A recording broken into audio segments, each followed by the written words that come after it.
आज जिला कलेक्ट्रेट स्थित सभागार में जिला स्तरीय जनसुनवाई कार्यक्रम का आयोजन किया गया, जिसमें अजमेर जिला कलेक्ट्रेट सहित सभी विभागों के अधिकारी मौके पर मौजूद रहे और आमजन की समस्याओं को सुना और उनके समाधान का आश्वासन भी दिया गया। इसके साथ ही आमजन ने लंबे समय से पट्टे नहीं मिलने की समस्या को उजागर किया और समाधान नहीं किए जाने की बात कही। साथ ही जिला प्रशासन से उनकी समस्याओं का समाधान करने की अपील की। आज हम शिविर कलेक्टर साहब का मीटिंग है, अभी उस मीटिंग में पधारे हैं। जन सुनवाई आयोग जी, तो उसमें हम कच्चे बस्ती में, मतलब बालूपुरा कच्ची बस्ती है, उसमें पट्टे लेने के लिए पिछले 3-4 साल से परेशान हो रहा हूँ। पहले मैंने शुरू में भरी थी, आज 20 साल पहले तो 20 साल भी नहीं हुआ। उसके बाद घरवाली का भरा, घरवाली ने, अब बेटा नौकरी पे नहीं है तो बेटा नौकरी पे नहीं, उसके लिए मैं 5 साल से भटक रहा हूँ कि भाई मेरे बेटे के नाम पट्टा हो जाए। तो ये सरकार फाते में कलेक्टर के जावे तो तहसील में भेज देते हैं, तहसील वाले वापस कहते हैं कि यहाँ तरमीम और नक्शा नहीं हो सकता है, जो जीर्ण थोड़ के आधार के ऊपर ये प्रदान नहीं हो सकता है। वहाँ एडीए में जावे, एडीए वाले कहें कि साहब वहाँ से तरमीम करा के लाओ साहब, तो आम आदमी तरमीम और नक्शा कहाँ से बना के लाएगा। दूसरी बात ये है कि वहाँ से तरमीम करवाने के बाद में फिर तरमीम पे लिखा के लेके आया तो बोले साहब ये अभी पिछली पेशी में पेश हुआ जन सुनवाई में, तो उन्होंने कहा कि साहब आप हमारे पास आओ, तो मैं एडीए में गया तो एडीए से भी भगा दिया और फिर यहाँ आया तो बोले तहसील में जाओ, जो फिर ये चक्कर काटते काटते इतना टाइम हो गया, जब तक आज तक पट्टा नहीं मिला।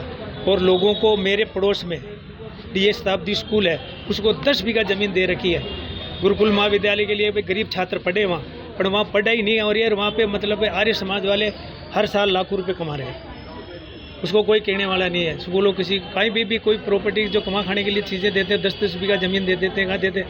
एक आम आदमी को 200 गज की ज़मीन नहीं दे रहे, जबकि सन 2004 के अंदर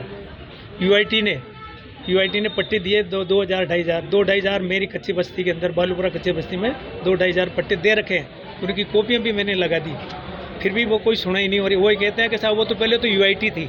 तो मैंने ये फरमाया, मैंने ये कहा भाई कि अगर यूआईटी नहीं होती तो एडीए कहाँ से आता, डायरेक्ट एडीए तो आ नहीं सकता है।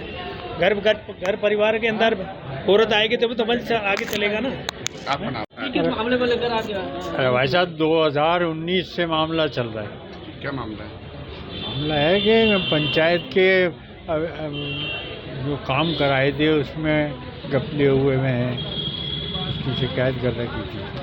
दूसरा, पूर्व में जो पट्टे जारी थे उन पर पुण्य पट्टे जारी कर दिए थे उस सरपंच ने, वो शिकायत है।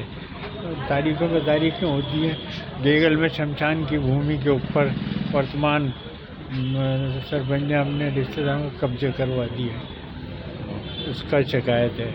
इस तरह की कई शिकायतें हैं। 10 तारीख पे तारीख 19 से अब तक चले आ रहे हैं।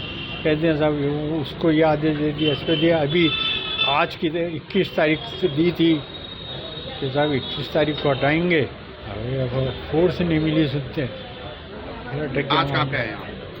आज तो मैं यहीं आया हूँ, जन सुनवाई में आया था। इनका क्या हुआ, क्योंकि 19 से चल रहे हैं फिर, और कहते थे साहब हो गई, रिपोर्ट ही गलत आज पेश हो जाती है। इसका मतलब है सरकार के और बदनाम होने वाले काम है ये। तो कैंप में अगर कुछ आया तो उसको कोई हाँ ना जो भी हो जवाब तो दें, फाइनली दे देंगे। हो रहा कर दिया, अरे हुआ ही नहीं, मौके पे हुआ ही नहीं।